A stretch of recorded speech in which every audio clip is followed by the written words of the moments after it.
رب العالمين والعاقبة للمتقين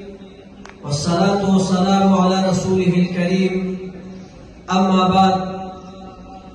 فأعوذ بالله من الشيطان الرجيم بسم الله الرحمن الرحيم قال الله تبارك وتعالى ألف لام ميم ذلك الكتاب لا ريب فيه هدى للمتقين صدق الله العظيم قال رسول الله صلى الله عليه وسلم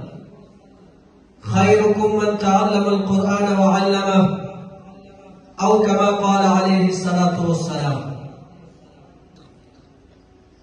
زما عزتمندو خوږو مسلمانانو خویندو میندو اوریدونکو د مخکې تیر شوي کال په شان په موږ تاسو باندې چلو زیارت بلال کلمي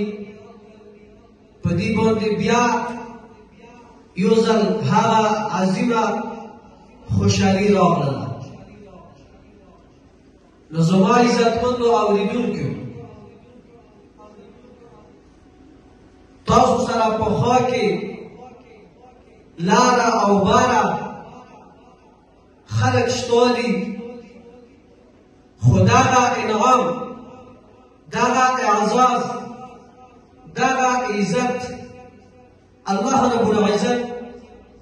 هغه چاته ورکوي چې هغه الله رب العزت ته خوښ وي محبوب خلک زما عزتمندو اوریدونکو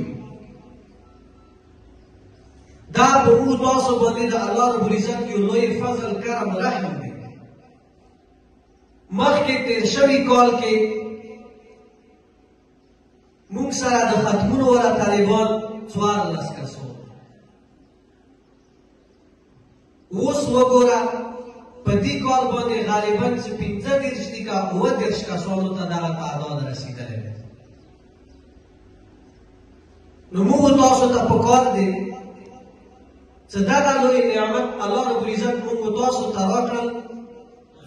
نو د دې موږ تاسو شکریا ادا کړو لاک لاک شکریا ادا کړو ولې که چېرې د دې لوی نعمت ناشکري موږ تاسو یا قوم یا یو سړي وکړله نو هغه به الله رب العزت په عذاب کې مبتلا کېږي مخکې قومونه وګوره الله رب العزت ورباندې قسمه قسمه انعامات کړي وو هر څه یې ډېر وو خو لیکن هغو د الله رب العزت نافرماني وکړله د الله رب العزت احکام یې مات کړل د الله رب العزت احکامو نه برات وکړل ویې بدل نو الله رب العزت ورباندې قسمه قسمه عذابونه راوستل نو که چېرې موږ تاسو د دې نعمت ناشکري وکړله نو بیا دا عذاب په موږ تاسو باندې هم راتللی شي نو اوس یو خصوصي خبره ده چې زما اواز کوم ځای کې هم خلک واوري په کورونو کې وي په پولو پټیو کې وي پړو کې وي نو هغو ته درخواست کوم چې راشو دا علما راروان دي او رسېدلي دي دا مو تاسو دپاره رابختي او تاسو ته به ښایسته ښایسته بیانونه کوي دغه دنیا دی دغه تار کې دغه پولې دغه پټي تاسو وکړو دا پاتې کېږي ډېرو نه پاتې شو موږ تاسو 2008 کې راغلو